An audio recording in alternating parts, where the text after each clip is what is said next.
En premier lieu, je tiens à remercier les organisateurs du colloque Apprendre à boire et à manger. Donc, bien que le format soit un petit peu différent de celui qui était initialement envisagé, je vais vous faire une présentation qui a trait à l'éducation à l'alimentation durant l'enfance, sous le prisme du rôle du goût et du plaisir.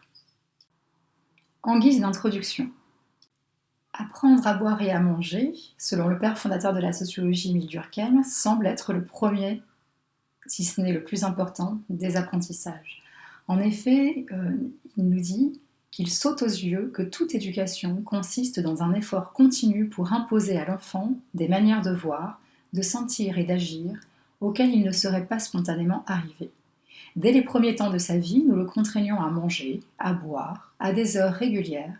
Plus tard, nous le contraignons pour qu'il apprenne à tenir compte d'autrui, à respecter les usages, les convenances. Ainsi, apprendre à boire et à manger se fait sous influence. Manger sous influence.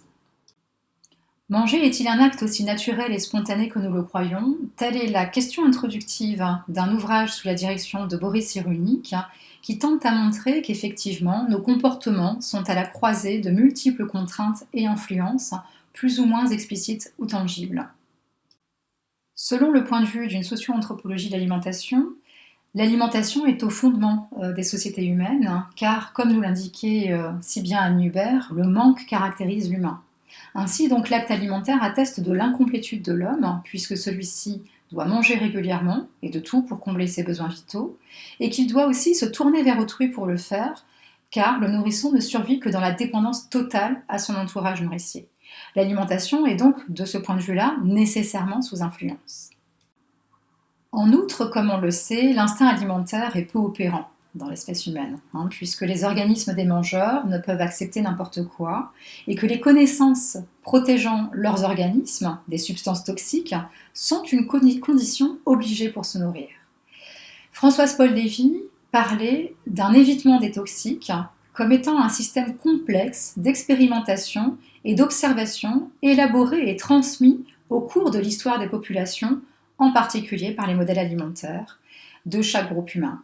Ces modèles alimentaires, comme Jean-Pierre Poulin a pu le montrer, fixent chez les individus, chez les groupes humains, les répertoires alimentaires, leurs modes de préparation, les manières de table, etc., qui sont propres à chaque culture et qui se sont constitués au fil du temps et qui permettent de contrer les risques d'empoisonnement. Ainsi, manger s'apprend.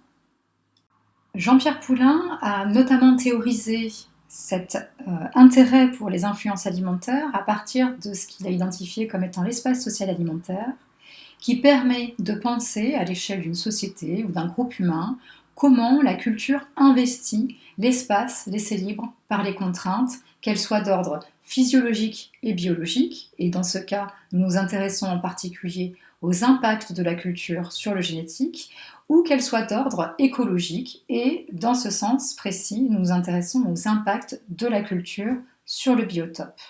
Il s'est intéressé ainsi aux dimensions sociales de l'alimentation, en particulier en pointant que chaque société, chaque groupe humain fixe dans un espace social alimentaire à la fois l'ordre du mangeable, le système alimentaire, l'espace du culinaire, l'espace des consommations, la temporalité alimentaire ou encore l'espace de différenciation sociale. Et les enfants, quand ils viennent au monde, sont projetés dans cet espace social alimentaire qui est lié à leur groupe humain et à leur groupe d'appartenance. Pour illustrer l'espace social alimentaire, je vous présente à la suite quelques-uns des résultats issus d'un précédent travail et qui s'intéressait au répertoire alimentaire des enfants et des adolescents qui étaient comparés à leurs parents et à une population nationale. Alors concernant un des registres en fait importants des modèles alimentaires, à savoir l'implantation horaire des différentes prises au cours d'une journée, on peut voir dans ce graphique présent ici que les journées alimentaires des enfants et des adolescents, contrairement à toute idée reçue, sont à l'heure actuelle encore extrêmement synchronisées autour de 3 prises alimentaires principales que sont le petit déjeuner, le déjeuner et le dîner, et également de 2 autres prises assez importantes et extrêmement structurées que sont la prise de la collation matinale et du goûter l'après-midi. Ce résultat montre bien que les enfants et les adolescents apprennent à structurer leur prise alimentaire en respectant une implantation horaire bien précise. En l'occurrence, une journée alimentaire extrêmement structurée, à l'inverse d'autres univers socioculturels pour lesquels les prises alimentaires peuvent être beaucoup plus étalées au cours de la journée. De la même façon, dans ce travail de recherche, nous sommes intéressés au contexte social et avons pu comparer les données donc, des enfants et des adolescents avec leurs parents et la population de référence. Et en l'occurrence, pour cet exemple-ci, nous voyons bien que l'apprentissage de la commensalité est très fort, puisque nous retrouvons aussi bien dans ce que les individus, en l'occurrence les enfants et les adolescents, projettent et ce qu'ils font réellement, une commensalité qui est extrêmement prégnante. Dans la continuité, toujours sur cette même recherche, nous nous sommes penchés sur les structures des repas et des prises en dehors des repas. Et dans ce cas précis, je vous présente les résultats concernant les petits déjeuners, aussi bien les normes des petits déjeuners que les pratiques des enfants et des adolescents. Et nous pouvons prendre la mesure, effectivement, d'un apprentissage de certaines structures de petit déjeuner qui se retrouvent dans les réponses de nos enquêtés, de nos jeunes enquêtés. En l'occurrence, donc, un engouement assez fort pour la formule du petit déjeuner continental, qui comprend une boisson et généralement une tartine,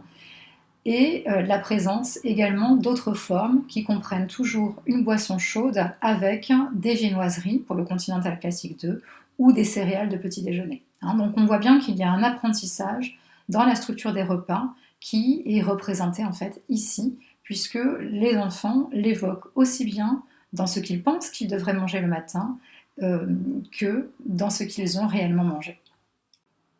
Dans le même ordre d'idées, et donc très rapidement, je me suis intéressée bien entendu à d'autres repas, tels que le déjeuner ou le dîner par exemple, et nous retrouvons des choses assez similaires à ce que je viens d'indiquer, avec des formules qui apparaissent dans les réponses des enfants et des adolescents, aussi bien dans ce qu'ils pensent qu'ils devraient manger le midi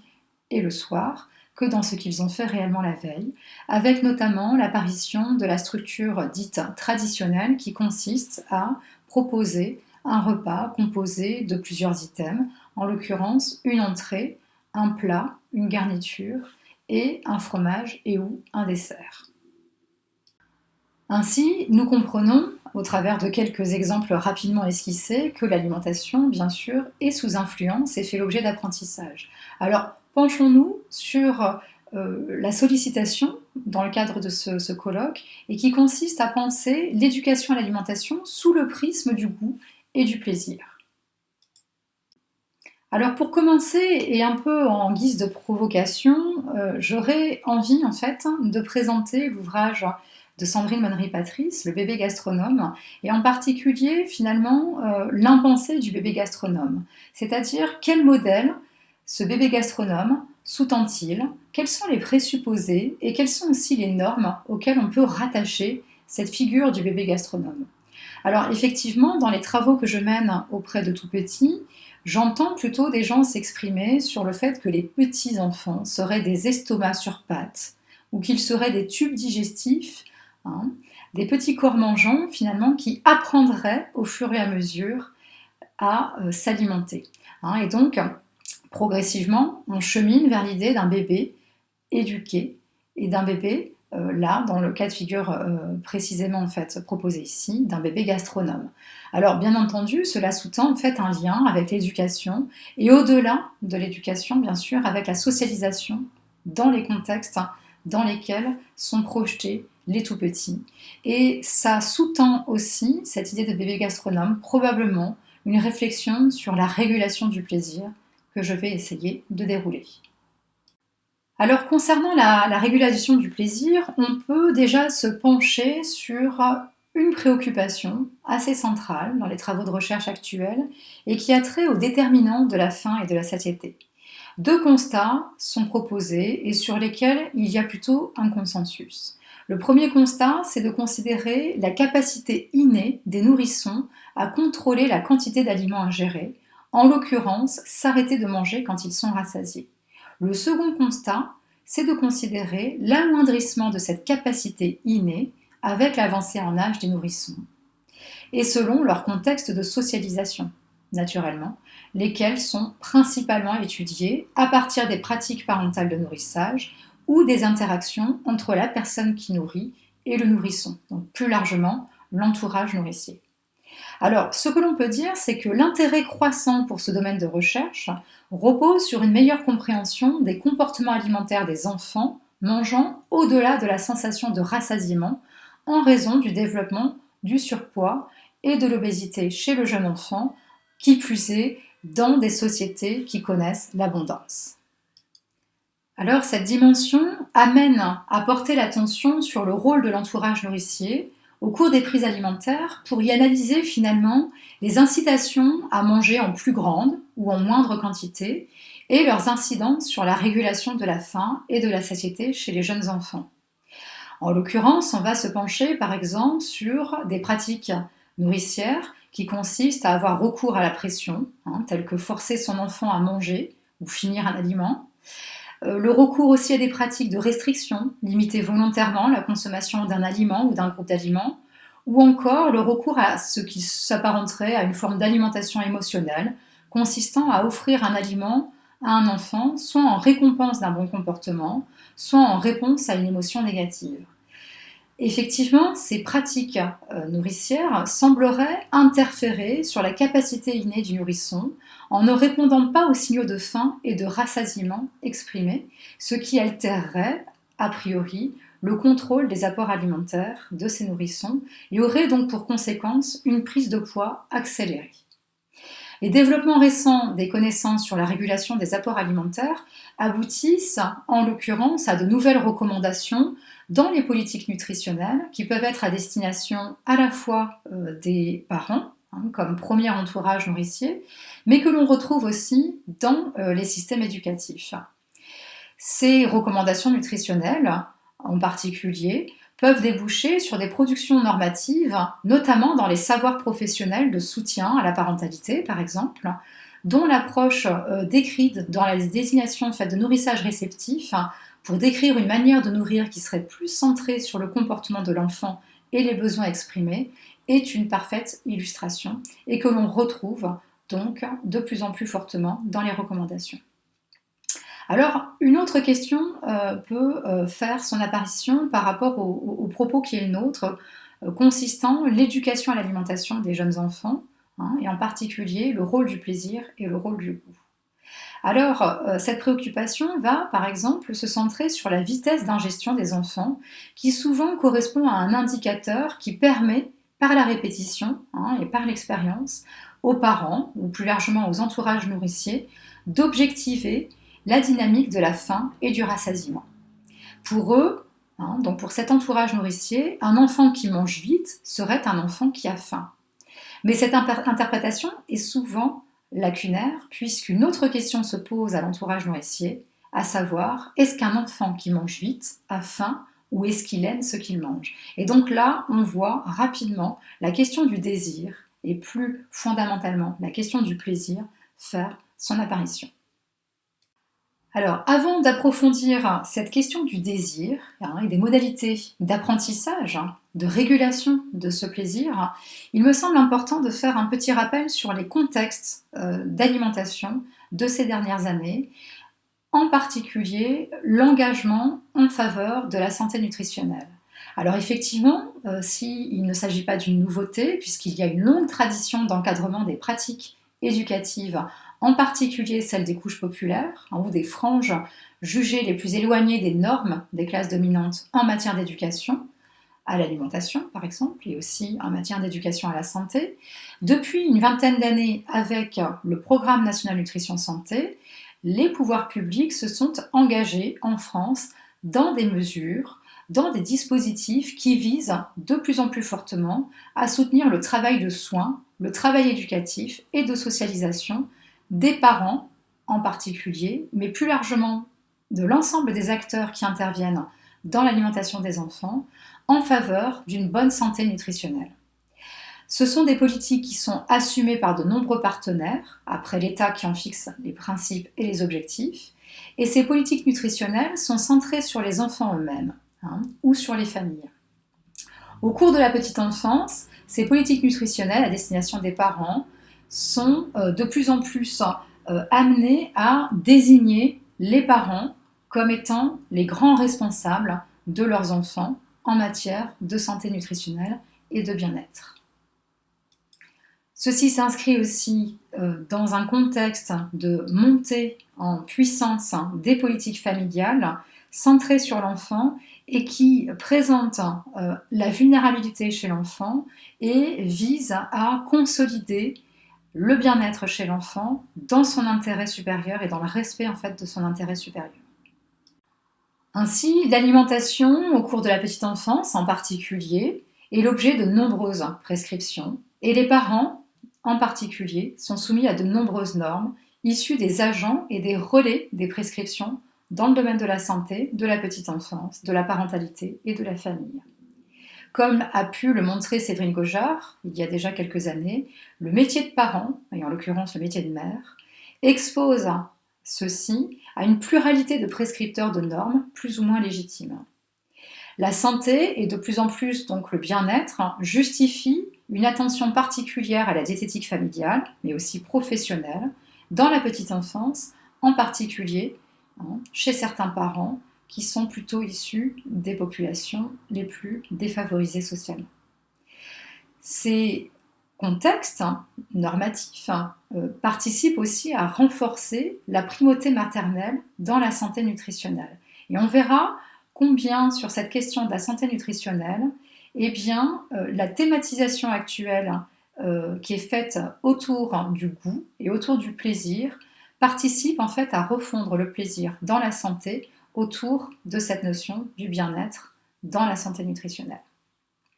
De plus en plus, la fonction maternelle nourricière et la fonction maternelle d'accompagnement affectif se fondent autour de cette thématisation du bien-être et notamment de ce qu'on appelle en fait les 1000 jours. Et donc ça participe, si vous voulez, à articuler de plus en plus étroitement les besoins alimentaires des enfants, leurs besoins nutritionnels et leurs besoins affectifs. Et donc ça participe, là encore, à fondre le bien nourrir et le nourrir bien pour l'enfant. Donc c'est-à-dire donner une nourriture saine et manière de lui donner une nourriture saine, puisqu'on est bien là aussi sur les pratiques de nourrissage et on verra combien cette question peut être aussi rattachée à la question du plaisir et de l'éveil au goût.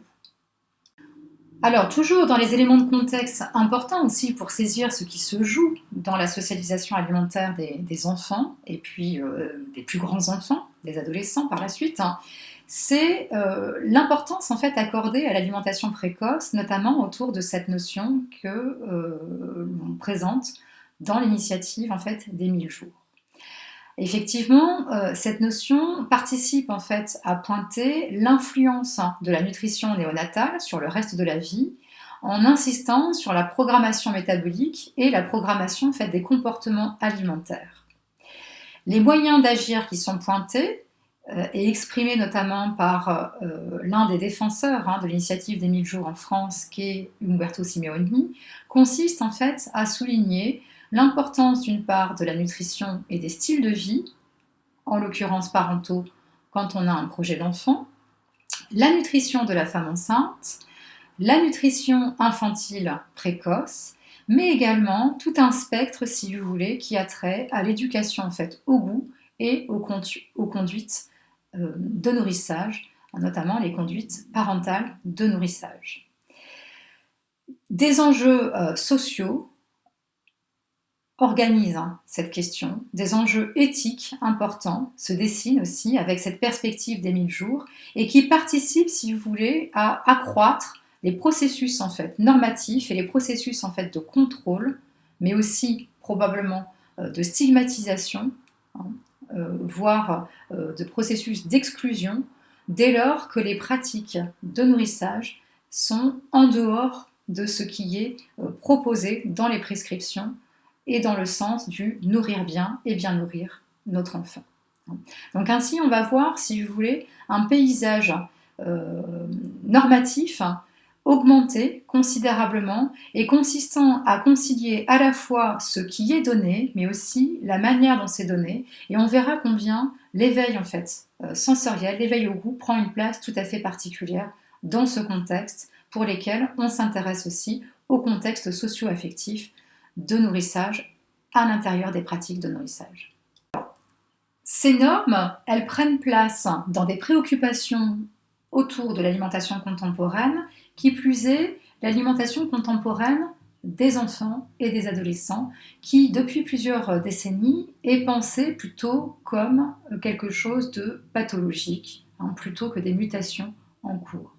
Effectivement, un ensemble en fait de présupposés en matière de crise des comportements et des habitudes alimentaires qui se surajoutent à des présupposés relatifs à une crise éducative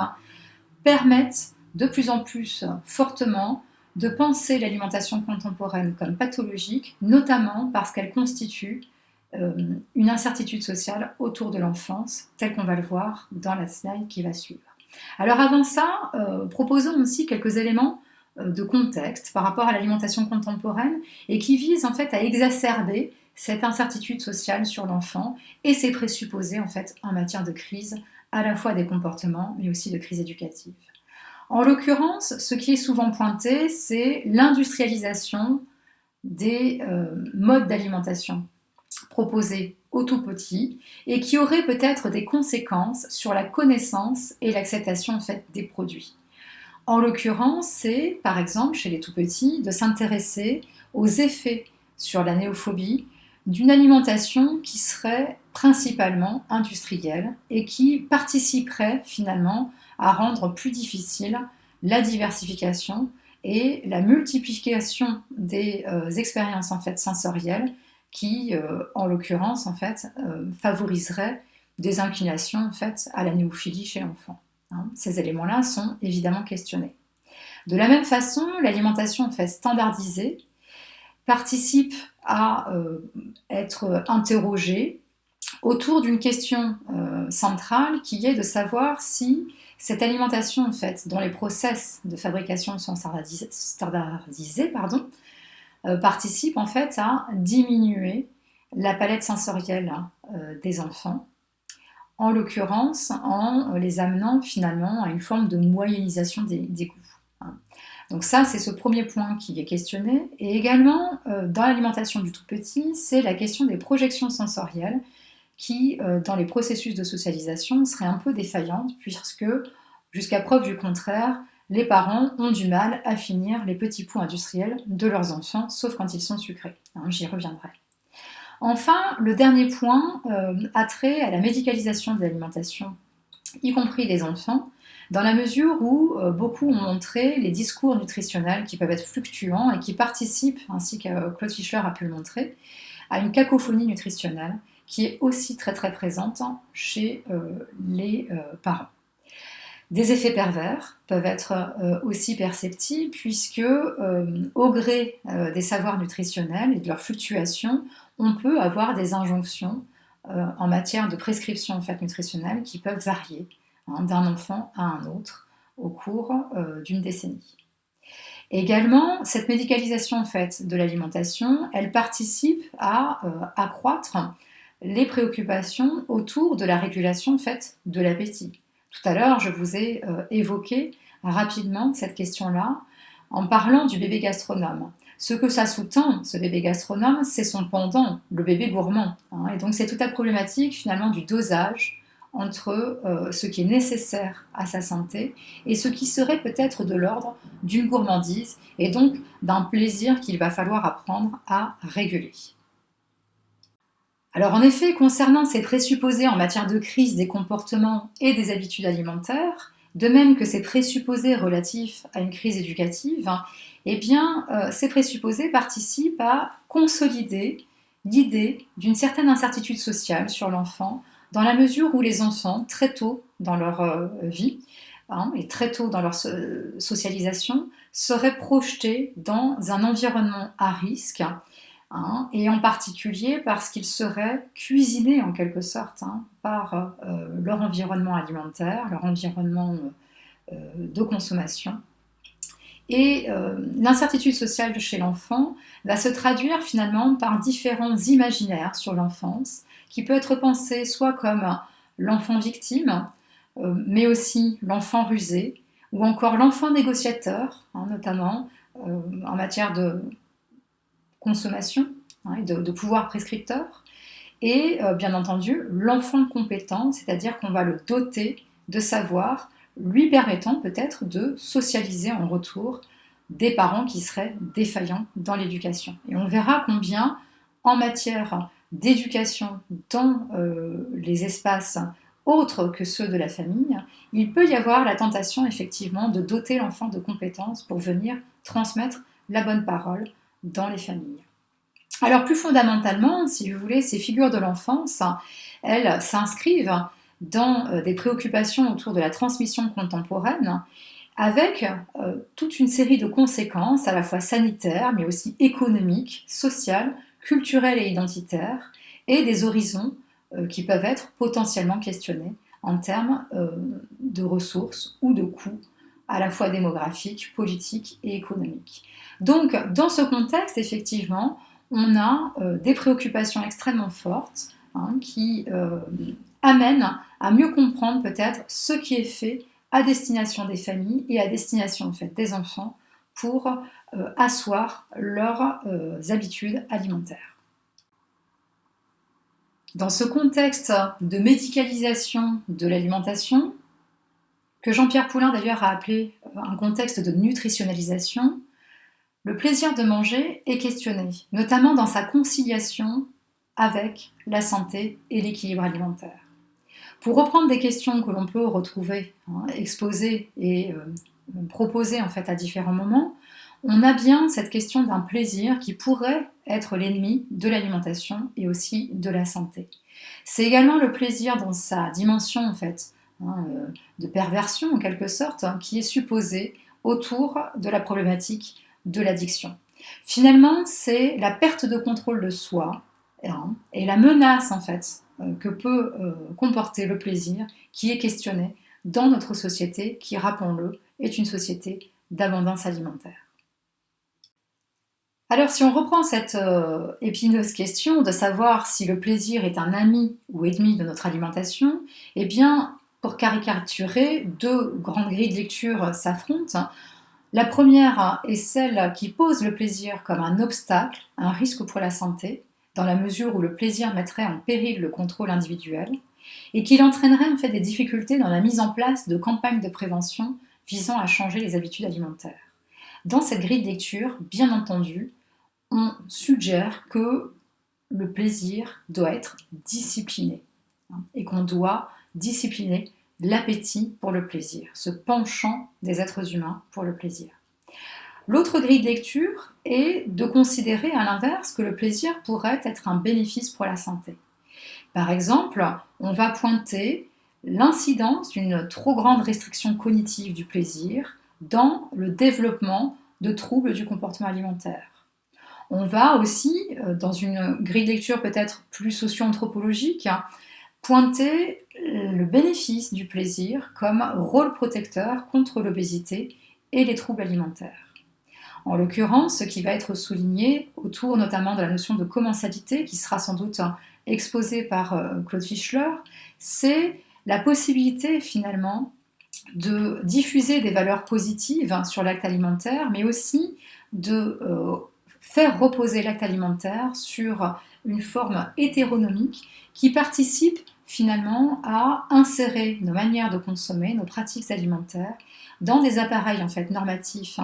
collectifs qui impliquent peu d'autonomie dans les décisions en fait du mangeur individuel. Et finalement, c'est la fonction adaptative en quelque sorte de la commensalité qui est présentée ici, puisque la commensalité permet de réguler le manque, mais elle permet aussi de réguler le trop de nourriture.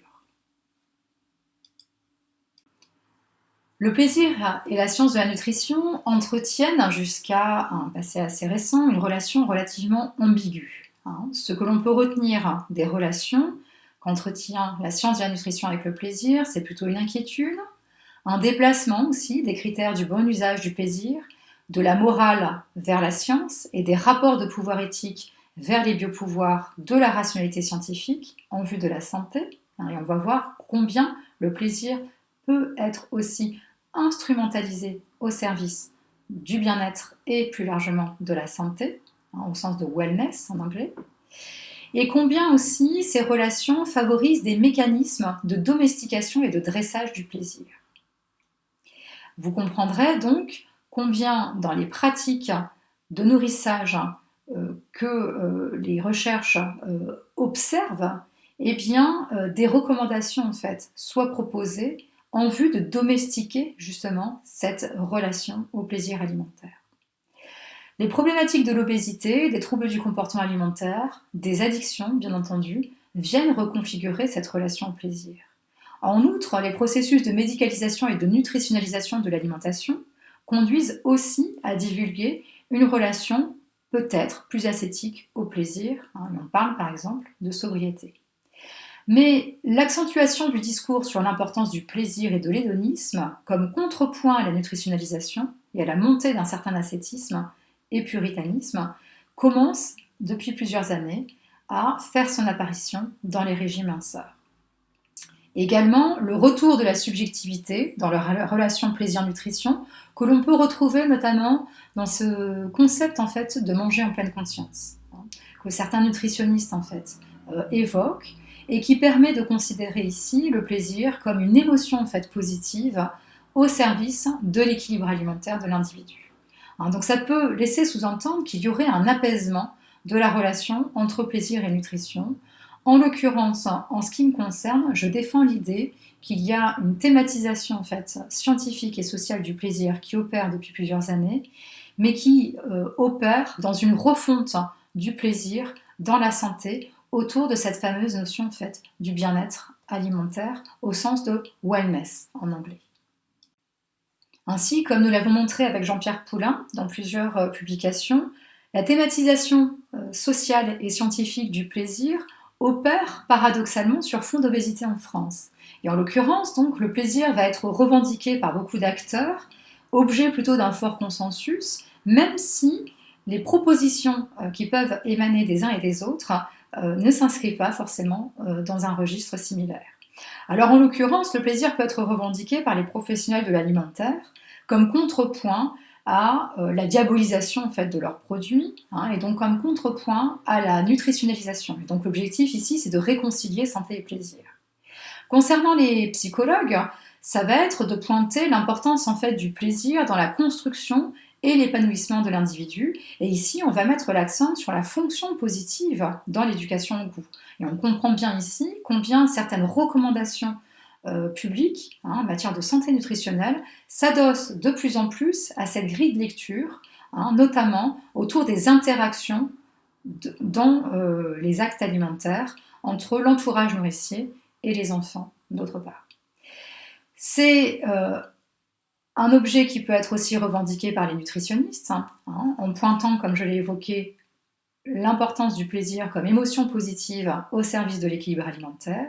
Et également, les sociologues ne sont pas en reste puisqu'ils ont souligné dans la notion d'éducation alimentaire l'importance du plaisir comme signature culturelle dans la construction aussi des identités et notamment en contrepoint à des problématiques plutôt pensées comme imposées ou importées par d'autres contextes socioculturels. Donc ce sont des logiques qui sont plus ou moins complémentaires et qui vont s'inscrire à la fois sur un positionnement un peu défensif, le plaisir contre l'hygiénisme nutritionnel,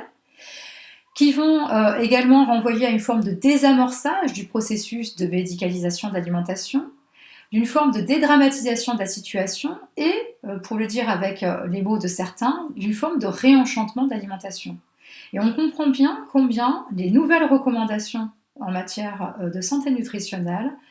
s'appuient de plus en plus en fait dans ce discours autour de l'éveil au goût, autour des émotions positives, du bien-être dans l'alimentation et plus fortement aussi du plaisir, puisqu'il y a refonte du plaisir et de la santé autour de cette notion en fait, de bien-être et qui est palpable en fait, dans les recommandations.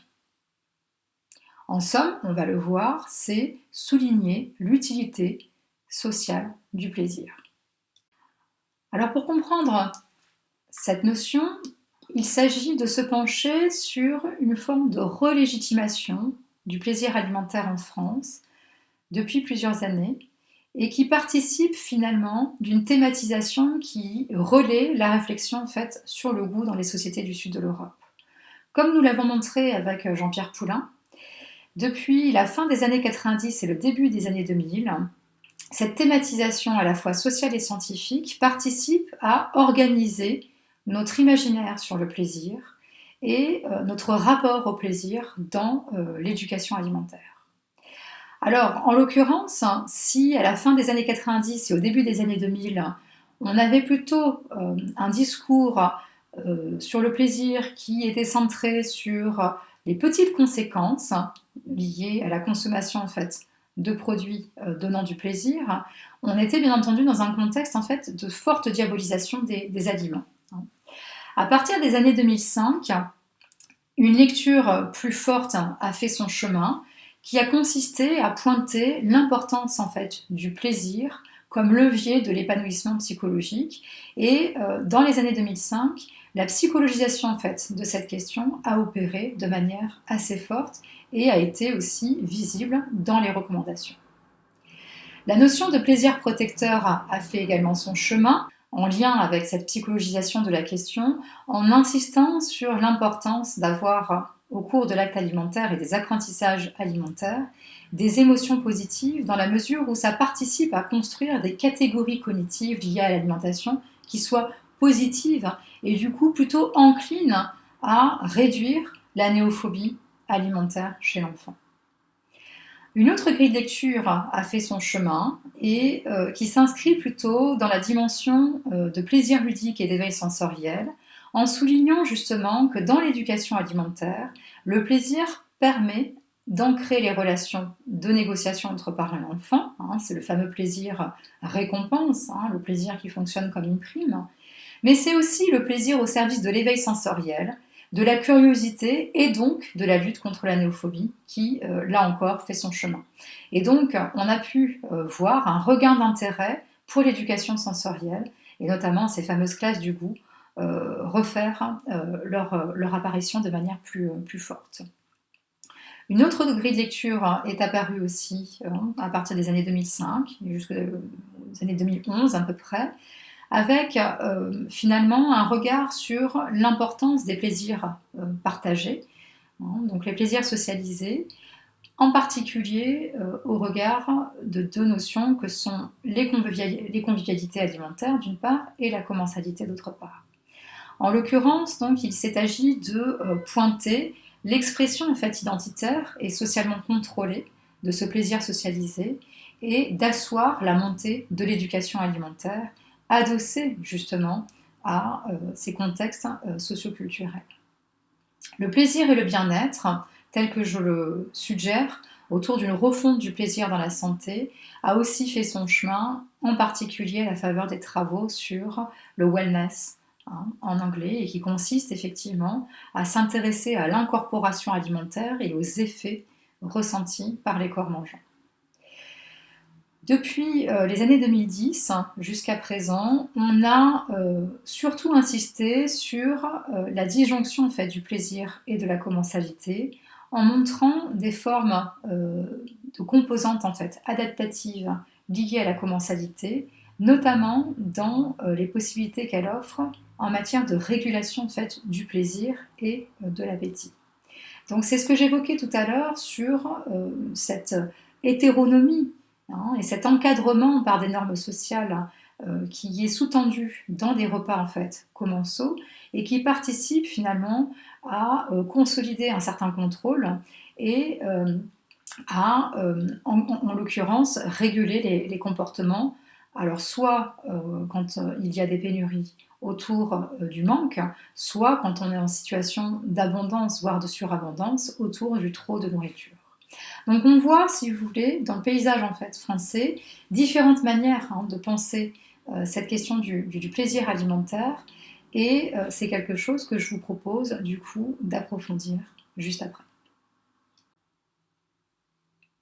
Le plaisir associé à la sexualité, au boire et au manger, est au service de la conservation de l'espèce et de l'individu. Mais chez les êtres humains, les conditions de sa mise en œuvre sont encadrées par des valeurs. Cet encadrement résulte d'ailleurs d'une manière de gérer, propre à chaque groupe humain, la dimension subjective et corporelle des individus dans le vivre ensemble. Ainsi, la relation entre la sphère sensorielle et la sphère morale et ou esthétique du plaisir est posée dès lors qu'il semble admis par les groupes humains qu'un excès sensoriel, une inclination trop poussée au plaisir, pourrait contribuer à perturber la communauté en risquant de la dissoudre. En Occident, le rejet des dimensions subjectives du plaisir a conduit à un effort d'objectivation visant à contrôler, encadrer, réguler et sublimer les sens. Classés, hiérarchisés, confrontés à des valeurs, ces sens ont été organisés en fonction du rapport que les êtres humains ont entretenu avec lui et en fonction de leur système social et culturel. Pour reprendre une expression de Suzanne Simard, une métrique du plaisir, variant selon les époques et les espaces sociaux, s'est mise en place. Et elle a structuré au fur et à mesure l'inscription du plaisir dans une pensée morale ou une recherche esthétique censée l'objectiver et canaliser ce plaisir. Les valeurs du plaisir ont eu très tôt la vocation à distinguer les plaisirs barbares, sensibles, corporels, inférieurs de l'être humain dans sa vie instinctive, des plaisirs profonds, intellectuels, esthétiques et supérieurs de l'homme civilisé. En quelque sorte, et pour reprendre une citation de Véronique Naum-Grappe, c'est la violence sourde de la matérialité de tout corps qui est en jeu, qui est étrange, qui est fascinante, la troublante extériorité du dedans. C'est-à-dire de l'intériorité qui doit être objectivée pour conduire les êtres humains à se détacher de leur sensorialité et donc de leur subjectivité. Le plaisir, parce qu'il engage l'affectivité, doit être utile et mis au service du jugement moral et ou de goût pour permettre à chaque individu de se prononcer sur la valeur des choses et aux communautés de s'accorder sur elles. Le primat de la problématisation morale et esthétique du plaisir a conduit à un régime des plaisirs, un bon usage et un usage réglé visant à améliorer la faculté de jugement des individus par l'approfondissement dans la durée, l'enrichissement aussi par l'expérience et le contact d'autrui.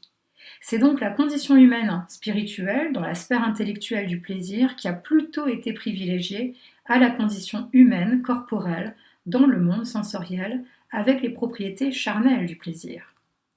Les relations donc que chaque groupe humain entretient avec le plaisir sont à la fois arbitraires et conventionnelles puisqu'elles reposent sur des constructions sociales et culturelles qui sont variables selon les époques et les lieux. Cette problématisation morale, bien sûr, est parfaitement illustrée dans le festin de Babette, tout simplement, Babette représentant un stimulant moral dans cette sainte vie luthérienne. Alors, bien sûr, on l'aura compris, il y a plaisir et plaisir. Il y a les plaisirs nécessaires et les plaisirs profonds, les plaisirs sensibles, les plaisirs intellectuels, etc. Alors, ce qui est intéressant dans ce découpage un peu caricatural, bien entendu, c'est de considérer finalement que dans les plaisirs nécessaires, il n'y a pas de différenciation en fait entre les espèces de l'ordre du vivant. Et donc c'est toute la bestialité en quelque sorte et l'animalité de l'homme à l'état de nature qui est pensée dans ses plaisirs corporels et ses plaisirs inférieurs. À l'inverse, les plaisirs esthétiques, les plaisirs supérieurs, les plaisirs intellectuels renverraient à un processus de différenciation sous-tendu dans la notion de civilisation. Alors quelque part, dans la façon dont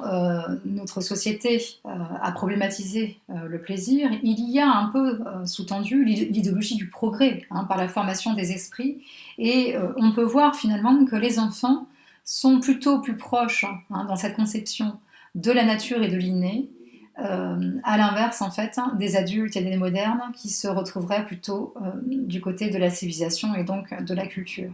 Et donc toute cette question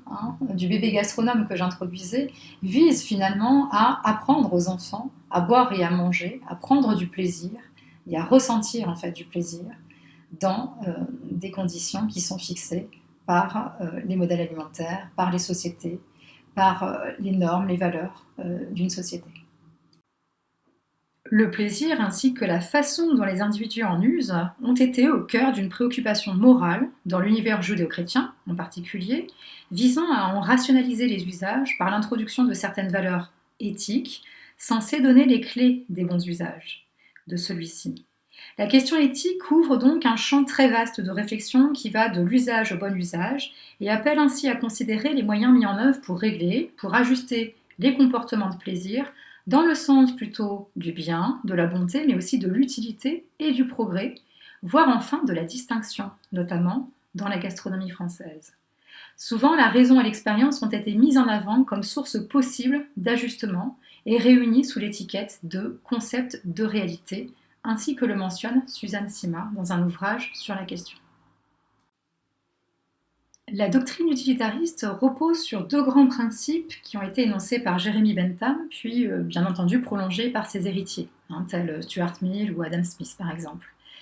Le premier principe repose sur une théorie de l'action individuelle, décrite par le principe du calcul des plaisirs et des peines, car les individus recherchent le bonheur qu'ils obtiennent grâce à un calcul rationnel consistant à maximiser les plaisirs et bien entendu à minimiser les peines. Et c'est ce qui renvoie chez certains auteurs à l'utilitarisme pratique, autrement dit le calcul intéressé, et dans sa version sophistiquée à une forme d'utilitarisme théorique, si je reprends l'expression de Clairaut, qui tente d'expliquer l'action par les calculs égoïstes des individus et des groupes.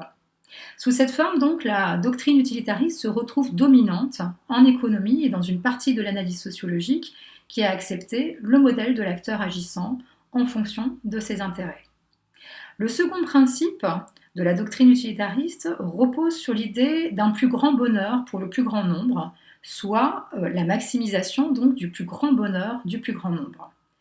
C'est le principe de l'utilité philosophique. Alors Jeremy Bentham pose ici les conditions d'une justice sociale et d'un bonheur commun et considère pour ce faire que les actions justes sont celles qui contribuent à accroître le bonheur du plus grand nombre. Ainsi, les penseurs utilitaristes entendent fonder l'éthique et la justice sur l'idée que la valeur morale d'une action se détermine par sa contribution à augmenter ou à diminuer le bonheur général. Ce qui est donc loin de l'hypothèse selon laquelle les individus se comportent en calculateurs, mettant à profit leur rationalité au service de leur égoïsme, tel que cela a pu être formulé dans certaines controverses. Et l'on retrouve du coup quelque chose qui s'apparente plutôt à une forme d'altruisme. Alors le principe d'utilité et le calcul de la satisfaction maximale présupposent des individus rationnels, malgré tout. Et en effet, donc, la rationalité dont les individus sont dotés leur permettrait de connaître plus ou moins les conséquences de leurs décisions. Ainsi, ce qui caractérise l'utilitarisme, c'est à la fois cette recherche du plaisir et du bonheur, mais aussi l'introduction systématique de la logique pour résoudre les problèmes moraux et donc le recours au conséquentialisme. L'importance pour les sciences sociales de renouveler la notion de rationalité en la pensant comme une maximisation de l'utilité ayant une fonction de mise en ordre des préférences individuelles est en particulier soulignée par Pierre de Molenaer. Elle peut constituer, souligne-t-il, un invariant relevant d'intérêts fondamentaux de l'espèce humaine. Il s'agit alors pour les sociologues de reconstruire certains choix normatifs constitutifs de bonnes raisons, entre guillemets, c'est-à-dire qui peuvent inclure des préférences altruistes. Également, il est important de souligner, avec Christian Laval, que les représentations utilitaristes constituent finalement un socle structurant de nos sociétés occidentales et qu'elles visent en particulier à rationaliser les bons et les mauvais usages du plaisir alimentaire, ce que l'on retrouvera d'ailleurs dans des propositions finalement qui visent en quelque sorte l'apprentissage des bonnes et des mauvais usages du plaisir alimentaire dans l'alimentation au travers de cette notion finalement un peu métaphorique que je présentais au départ du bébé qui devient un bébé éduqué. En l'occurrence, le bébé gastronome. Alors en m'appuyant sur l'ouvrage de Suzanne Simard, on peut effectivement repérer des variantes dans les conceptions du plaisir. Alors très rapidement, l'on peut voir que dès l'Antiquité, le plaisir est l'objet de conceptions plus ou moins concurrentes. Les propositions des socratiques, des stoïciens et des épicuriens préfigurent cependant les trois postures principales que sont la modération, l'ascétisme et l'hédonisme. Les penseurs chrétiens et les pères de l'Église, de la fin du monde antique jusqu'au Moyen-Âge, associent le plaisir au péché et font apparaître la notion de transgression. dimension d'ailleurs qui va tarauder l'Occident chrétien pendant des siècles. Cette dernière repose non plus sur la loi de nature humaine, et qui s'instruit finalement autour de l'expérience et de la raison, mais sur la loi de Dieu, et dans ce cas, le péché originel résulte du plaisir de la chair et de l'esprit. De la Renaissance au XVIe siècle,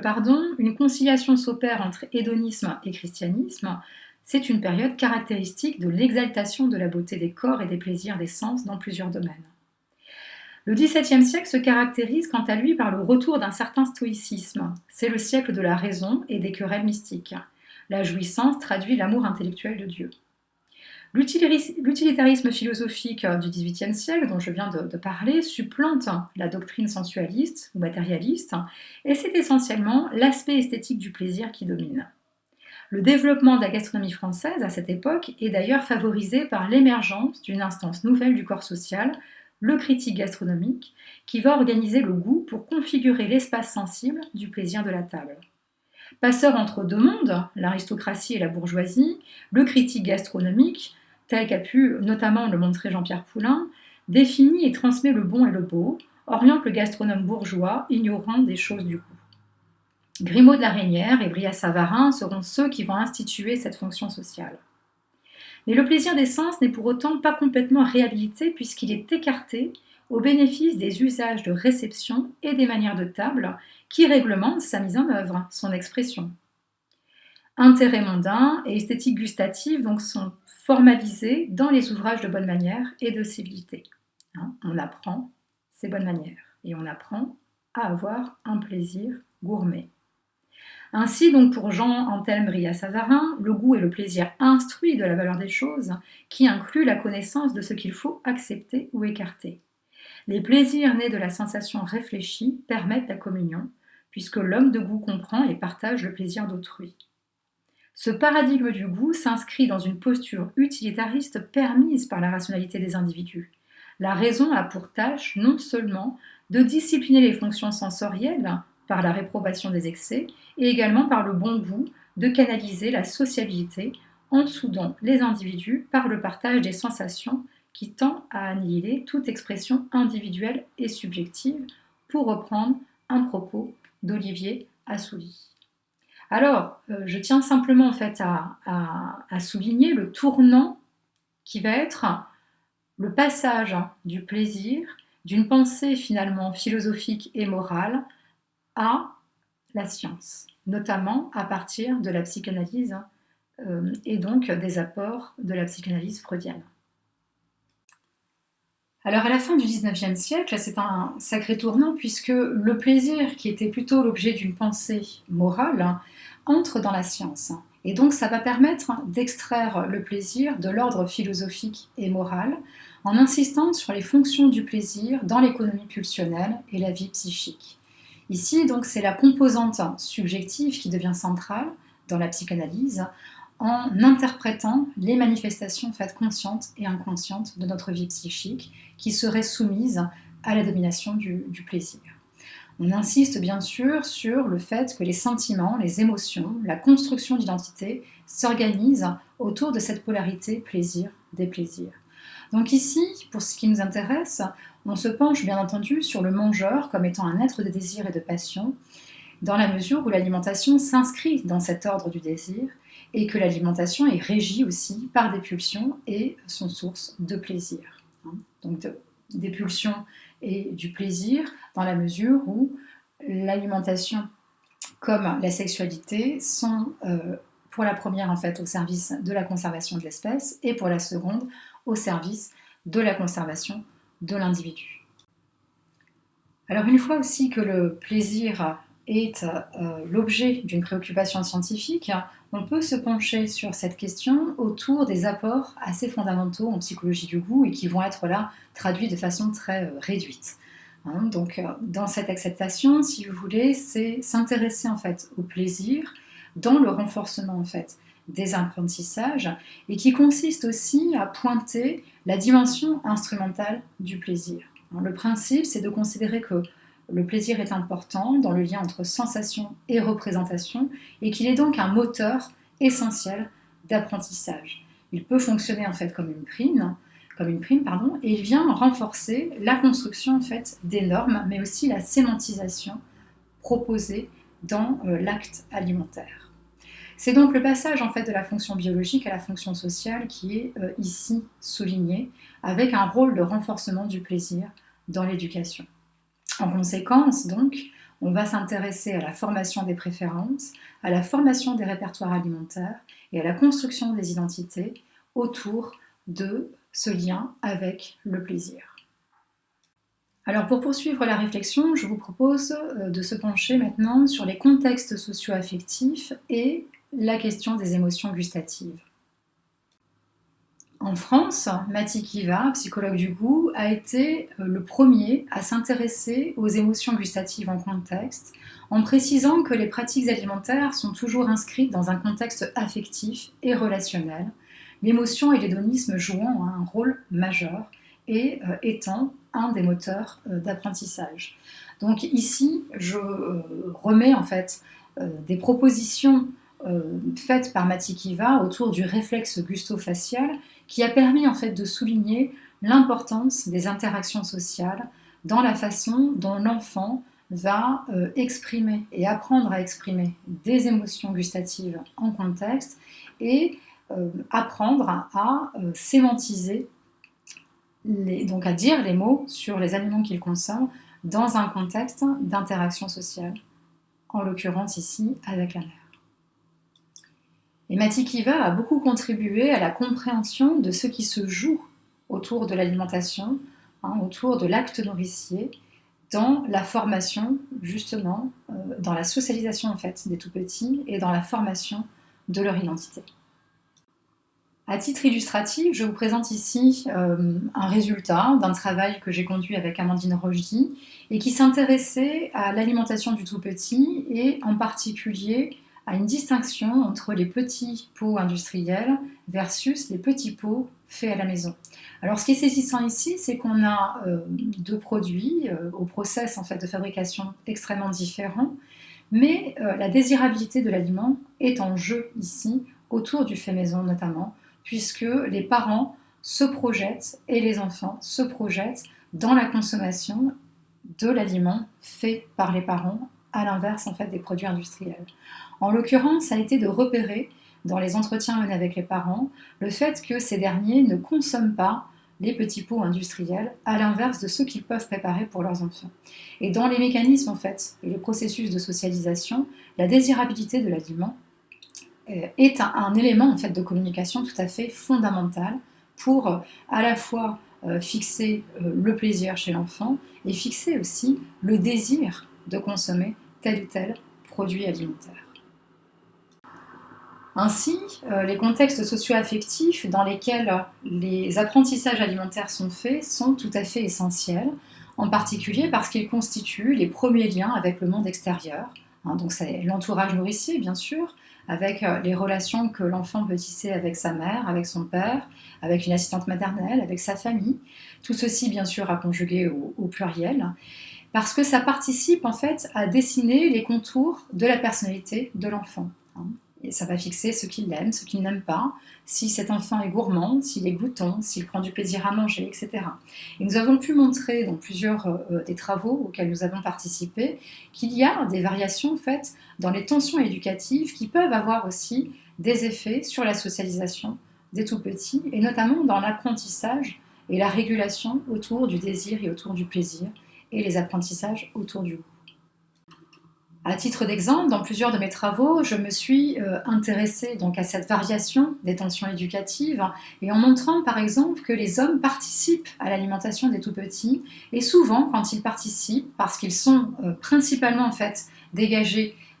d'une grande partie en fait des fonctions nourricières, eh bien, ont tendance en fait à y participer de façon active en cuisinant. Et là, les photos représentent finalement, de manière assez caricaturale, les différences que l'on pourrait repérer entre la cuisine d'une mère qui gère le quotidien alimentaire avec tout le respect, quand elles le peuvent,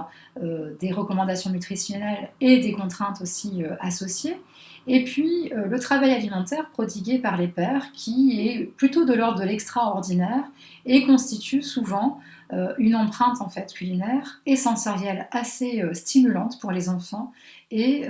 extrêmement centrale dans les mécanismes en fait de socialisation. Hein, donc si ces aspects vous intéressent, vous pourrez consulter en fait ces travaux. Hein, il ne s'agit pas bien entendu d'essentialiser ce qui serait fait par les mères et ce qui serait fait par les pères, mais bien de comprendre que le travail alimentaire est différencié quand on est un homme et une femme, quand on est une mère et un père, et que cela renvoie en fait aussi à des différenciations de genre et à des modalités en fait d'investissement différenciées dans l'alimentation des tout petits. Alors en dernier lieu, une dernière partie consistant à pointer l'apprentissage des conduites alimentaires et à souligner l'importance de la socialisation chez les enfants. Alors bien entendu, l'apprentissage des conduites alimentaires s'inscrit dans des activités qui ne répondent pas, comme vous le savez, à une seule logique biologique qui serait de se nourrir, puisqu'il s'agit en fait d'un système complexe qui mêle des dimensions sociales, culturelles, historiques, symboliques, psychologiques, mais aussi émotionnelles et affectives. C'est un moment essentiel de partage, d'échange, de communion, comme d'apprentissage et de transmission. Et c'est souvent un moment décisif dans la socialisation alimentaire des mangeurs et cet apprentissage en fait, des conduites alimentaires est souvent le premier apprentissage des enfants. C'est probablement pour cela qu'il fait l'objet d'une attention importante en matière de politique familiale et de politique nutritionnelle. Alors tout à l'heure, je présentais les différences entre des produits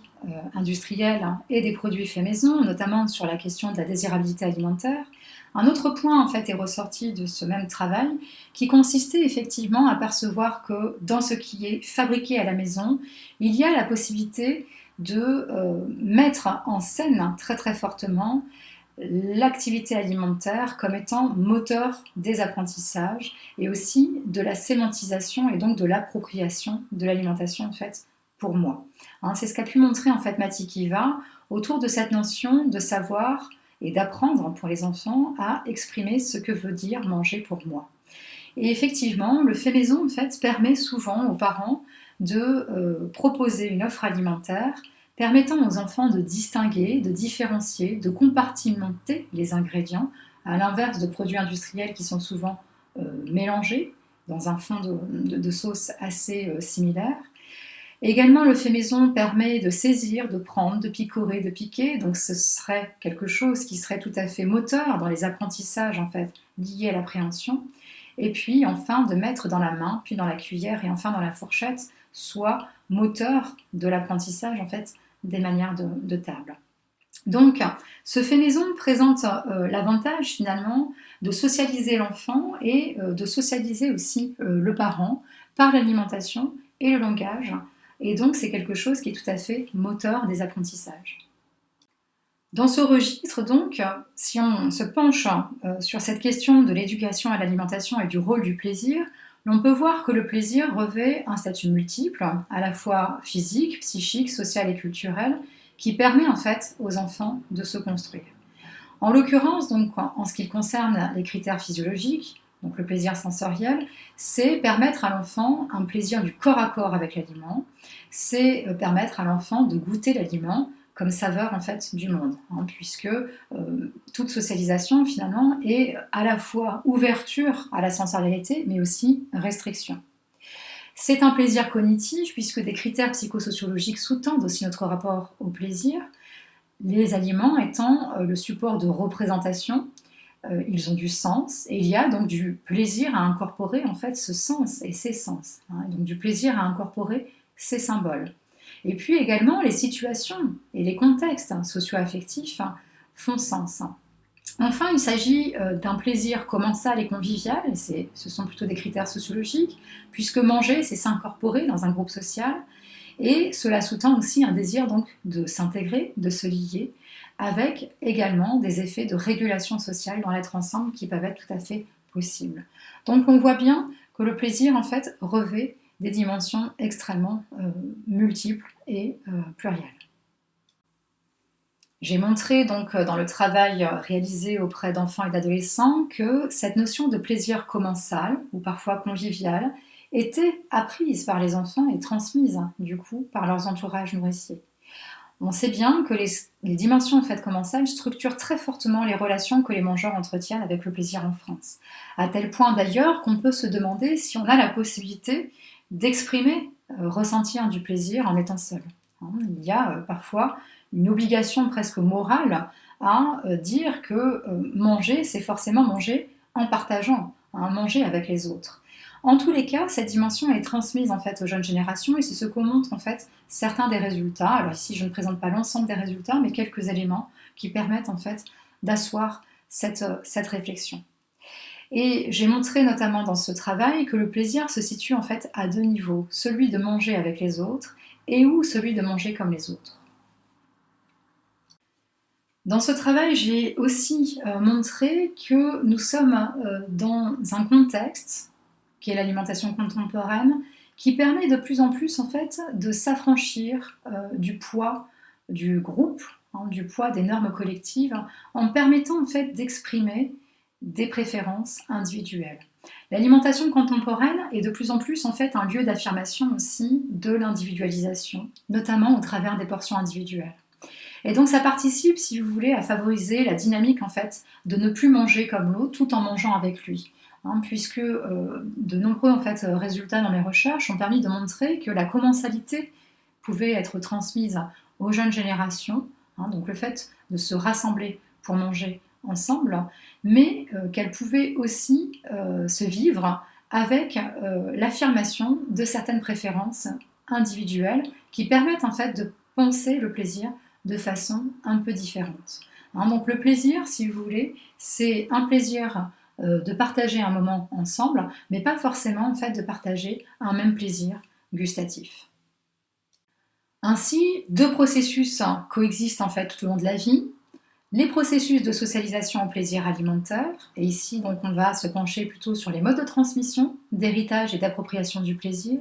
mais également le rôle du plaisir dans le processus de socialisation alimentaire, en l'occurrence ce que déclenche le plaisir comme double acte de sens chez les mangeurs, à savoir donc ce que sensation et cognition apportent par-delà les expériences et les apprentissages et les ressentis aux dimensions sociales et culturelles du plaisir. Le plaisir alimentaire peut donc être lu comme une expérience émotionnelle, éprouvée subjectivement par chacun, et comme un objet de transmission construit culturellement et socialement autour de valeurs, de normes, de règles et de symboles communicables avec autrui et partageables. En guise d'ouverture, alors si je reprends ce bébé gastronome, un petit peu comme fil conducteur finalement pour mon propos, trois objectifs sont présentés dans l'éducation au goût, ou du moins peuvent être mis à la discussion. En premier lieu, il s'agit d'un objectif d'éveil sensoriel. Ici, ce qui est souligné finalement, c'est le plaisir dans l'éveil sensoriel qui est un levier de l'épanouissement psychologique. C'est aussi le plaisir comme levier en fait de la curiosité et donc de la lutte contre la néophobie qui peut être sous-tendue dans l'éducation sensorielle. On est donc au cœur finalement d'une socialisation alimentaire pensée aussi sous le prisme en fait développemental, puisque le plaisir est au service de quelque chose et donc d'un éveil de l'enfant, de ce bébé gourmand vers ce bébé gastronome. En deuxième lieu, un second objectif qui concerne la médiation culturelle du patrimoine. Et ici, le plaisir est au service finalement d'une filiation gustative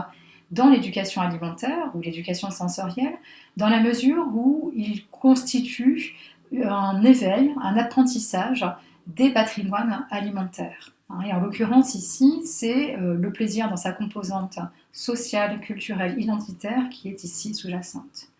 Enfin, un troisième objectif consiste à considérer